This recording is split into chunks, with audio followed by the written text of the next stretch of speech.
சங்கீதம் 15 அதனுடைய 1வது வசனத்தை வாசிப்போம்.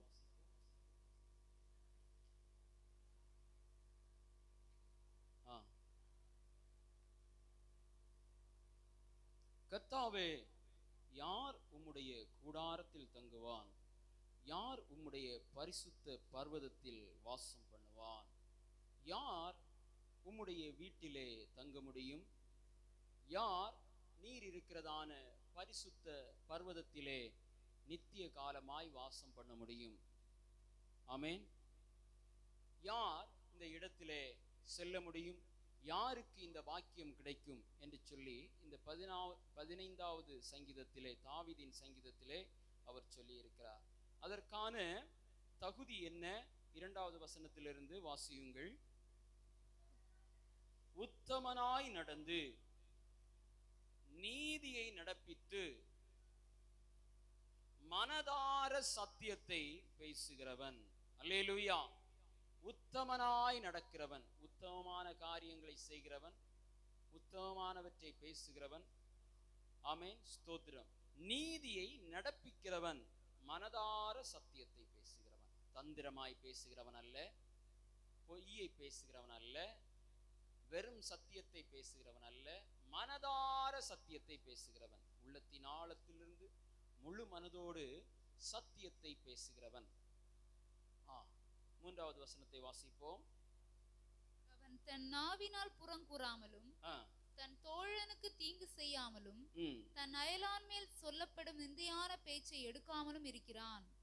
அவன் தன் நாவினால் புறங்கூறாமலும் தன் தோழனுக்கு தீங்கு செய்யாமலும் தன் அயலான் மேல் சொல்லப்படும் நிந்தையான பேச்சை எடுக்காமலும் இருக்கிறான். இவன் தோழனுக்கு தீங்கு செய்வதில்லை, தன்னுடைய அயலான் மேலே சொல்லப்படுகிறதான நிந்தையான பேச்சுக்களை எடுக்காமலும் இருக்கிறான். நன்றாய் கவனியுங்கள். தன்னுடைய சிநேகிதனுக்கு தீங்கு செய்யாதவன் அயலானுடைய நிந்தையான பேச்சுக்கள், தன்னுடைய ஆமேன் பக்கத்து வீட்டுக்காரர்களாயிருக்கலாம் அல்லது தனக்கு அடுத்தவர்களாயிருக்கலாம், அவர்களை குறித்த ஒரு நிந்தையான பேச்சு, அது உண்மையாக இருக்கலாம் அல்லது பொய்யாக இருக்கலாம், அவர்களை பற்றியதான ஒரு துர்ச்செய்தி. அந்த செய்தியை பேச துவங்கின உடனே அவன் என்ன செய்கிறான்? அவன் என்ன செய்வதில்லை, ஆமென், அவன் பேச்சை எடுக்காமலும் இருக்கிறான். அப்படிப்பட்ட பேச்சை ஒருவேளை வேற யாரும் அவனுடைய காதுல சொல்லி இருந்தாலும் இவன் என்ன செய்ய மாட்டானா? அவனை பற்றி அவன் பேசவே மாட்டான், நிந்தையான பேச்சை பேசவே மாட்டான். அல்லேலூயா. கர்த்தருடைய பர்வதத்திலே வாசமாயிருக்கிறவன் அவன் எப்படிப்பட்ட நிந்தையான பேச்சையும் பேசக்கூடாது. யாரை குறித்த நிந்தையான பேச்சையும் என்ன செய்யக்கூடாது? மற்றவர்களை குறித்த நல்ல செய்தியை என்ன செய்யலாம்? சொல்லலாம். ஆனால் துர்ச்செய்தியை, தூஷணமான செய்தியை, நிந்தையான பேச்சுக்களை என்ன செய்யக்கூடாது? பேசக்கூடாது. அப்படி பேசினா கர்த்தருடைய பர்வதத்திலே வாசம் செய்ய முடியாது, அவருடைய கூடாரத்திலே தங்க முடியாது. உத்தமமாய் நடக்க வேண்டும் என்றால் உத்தமம் எது? உத்தமம், ஆமென், தன்னோடு இருக்கிற தோழனுக்கு தீங்கு செய்யக்கூடாது. ஒருவேளை பகைஞனாயிருக்கலாம் அல்லது தனக்கு அடுத்தவனாயிருக்கலாம், யாரை குறித்தும் கெட்ட செய்திகள், துர்ச்செய்திகள், அவர்களை குறித்த கோள் சொல்லுதல். வசனம் என்ன சொல்லுகிறது? உன் ஜனங்களுக்குள் என்ன செய்யக்கூடாதா? கோள் சொல்லாதிருப்பாயா. அது உண்மையோ பொய்யோ, அது நிந்தையை கொண்டு வரும் என்று சொன்னால் அதை குறித்து அந்த பேச்சை எடுக்கவே கூடாதான். அல்லேலூயா, ஆமென், ஸ்தோத்திரம். அப்போ ஒருவேளை இப்படி மற்றவர்களை குறித்து ஏதாவது உங்களுடைய காதுகள்ல யாராவது சொல்லி இருக்கலாம். அவங்க சொல்ல வரும் முன்னாடியே நீங்க என்ன செய்யணும்? ஸ்டாப், இதெல்லாம் நான் என்ன செய்ய விரும்பவில்லை, கேட்க விரும்பவில்லை. அல்லேலூயா, ஆமென். இருதயத்தில் இருந்து வருகிறதான ஆமென் எது நம்மை தீட்டுப்படுத்துமா? சொல்லுங்க, வாசிங்க. இயேசு என்ன சொன்னார்? எது நம்மை தீட்டுப்படுத்தும்?